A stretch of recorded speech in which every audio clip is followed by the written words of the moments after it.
Welcome back, everyone, to the Better Football Plays YouTube channel. Today is Wednesday. It is March 19th, and I'm back breaking down the other two playing games and a couple player props for the start of March Madness. So far, 0-1, and we've learned a valuable lesson. We're going to take the points. If I haven't watched either of these teams play all season long, we got maybe the best start of March Madness possible. St. Francis winning basically the entire game from like the I want to say 14-minute mark in the first half until about the 4-minute mark in the second half. Alabama ties it up. Alabama State ties it up. Alabama State goes up by I think 2. St. Francis answers. Alabama State chance to take the lead at the line on a 1-1 with 11 seconds left. Misses the front end. St. Francis bobbling. Chaos. Absolute chaos.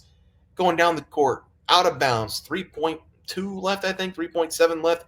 A full court heave by Alabama State. Everybody gets a hand on it. The Hail Mary is successful.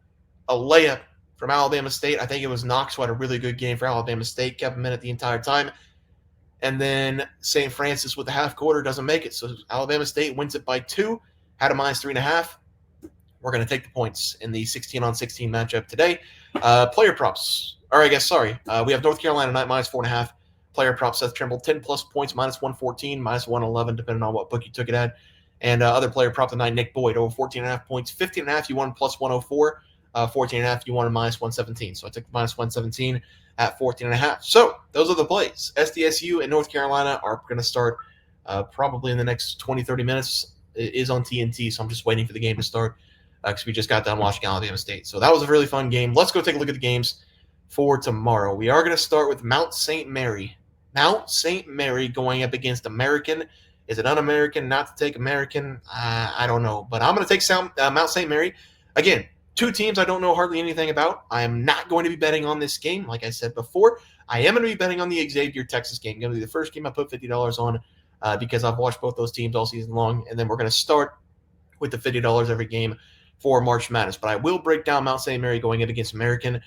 Looking at this breakdown as I'm seeing right now on both these team stats, American, super senior team, a lot of chemistry, a lot of seniors, don't do anything special. There's just a team who has a lot of seniors and a lot of chemistry that they found a way to win their conference. For Mount St. Mary, they are the underdog that has found a way to get into the tournament, and they thrived as underdogs this season as I'm seeing 14-5 against the spread. In non-conference play, 7-3 against the spread, and on the road, 11-6 against the spread as an underdog. They are probably, if I was to guess, I'd say American, probably the more athletic team, probably the better team. That's why they're favored by the book. But Mount St. Mary's been an underdog the entire season, and they've been in these spots all season long. They've been the underdog throughout the conference tournament, apparently. I'm going to take Mount St. Mary's plus 2.5. If we learned anything from that Alabama State game, it's that you really don't know what's going to happen between these two 16 teams. I'm going to take the points plus 2.5 with Mount St. Mary. For this one, Xavier going up against Texas. We're taking Texas plus the points, and this line has already gone down. I believe it was plus 4.5 when I took it. Let's see. Let's go to the NCAA recap graphic. No, it's plus 2.5. Yeah, it's plus 2.5. So now it's plus 3.5. We are going to be going with Texas plus 3.5 as a play going up against Xavier. I've watched both these teams all season long. Xavier, Fremantle, Ryan Conwell. Ryan Conwell against Marquette I think he had 40 points. And shout out to Ryan Conwell. I'm going to take him again today for the player prop. He made a half quarter to cover the spread. When Xavier was up by 14 points going up against Marquette, and really Xavier, at the time, they didn't know that they were going to get in regardless if they won or lost. Xavier went into that game thinking they had to win to make the tournament. They were up by 14 points, and they let that slip through their fingers, down by 5 late.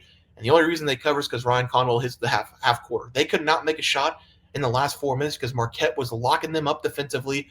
I know a lot of people think Texas is a bad team. A lot of people think Texas does not deserve to be here, but they were one of the hotter teams coming out of the SEC over the last 5 or 6 games. Texas has a very good defensive squad, and they have a lot of players that gel together. We have Jordan Pope. I'm going to talk about him. We have Trey Johnson. We have Arthur Kaluma. Who's the other guy? Travion Marks. They have guys. They have people who are probably not going to be afraid in the big moment to step up and make shots. I know Arthur Kaluma's not. I watched him at Creighton for an entire year. In the big moments, make big shots. Sometimes he makes horrible mistakes, but he does make big shots. Trey Johnson, it feels like he's a big shot kind of guy. Freshman, he's going to be in the NBA next season. I like Texas in this spot. I like the defense, and I like the way they've been scoring the ball over the last several games. They played very well in the SEC tournament, played Tennessee very tightly. I'm taking Texas. Plus 3.5 is going to be the play there. Do we have any player props out? We do have player props out. Look at this.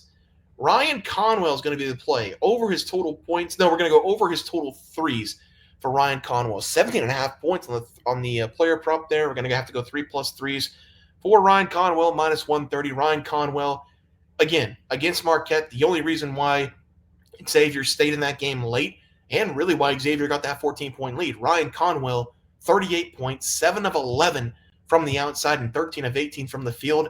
Like I said, 38 points against that Marquette. He's been on fire, though, over the last 5 games. 22, 20, 21, 21. He's made 4 plus threes in 5 consecutive games.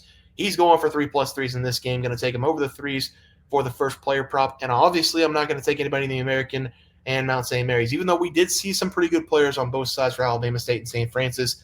That Knox kid, the point guard for Alabama State, putting his head down, driving to the lane. The miraculous circus shot he made to tie the game or go up by 2 late was a miracle win, but he found a way to get it in. Just really good stuff out of him. But we're going to Jordan Pope for the Texas Longhorns. Can we grab him? I am not seeing Jordan Pope. I know Jordan Pope plays and starts. Let's see. Let's go to the Texas injury report. This could be massive. That's football. Like, who wants football right now? These people, dude. These people. Yeah, no injury reports. Jordan Pope starts. So we should see Jordan Pope on here, and I am not seeing him anywhere. Okay, we're going to have to wait on Jordan Pope over the total points. That's okay. We are going to go over the total points. He was really, really good in the SEC tournament. They played A&M. They played Tennessee. They played Vanderbilt. They beat Vanderbilt. They beat A&M in double overtime. That was a game. Texas had that game won so many times in regulation, and then they just shit the bed in the first overtime. Almost really did it in the second overtime as well. They were just up by too many points. 14 against Vanderbilt, 13 against A&M, 14 against Tennessee. He's been very consistent. He takes about 10 shots per game. I think all the attention is going to be on Trey Johnson this one. I would love to take Trey Johnson, but I'm just not going to do it. Over the total points, my guess is 10 plus. I think we can get this at 10 plus, and it's going to be right around here for the Arthur Kaluma one. Probably a little bit lower than Arthur Kaluma. I'd say probably minus 130, 135 for Jordan Pope, maybe even minus 125 for Jordan Pope for the player prop there. So let's go put in the first official bet for the $50 March Madness thing, and we'll get it in there. And that is the first bet of many. I will be breaking down all 32 games in the round of 64 on tomorrow's video. I'm going to break down all Thursday's games, going to bet every game, going to break down all Friday's games, going to bet on every game, and then the next video you guys will see me after Wednesday night will be on for Saturday's game. So it's going to be a doubleheader on Wednesday night breakdown. But guys, it's going to do it for the NCAA basketball picks and props. Here's a recap graph. If you guys enjoyed the content, please share, drop like this video, and subscribe to the channel below. See you guys next video, and thanks for watching.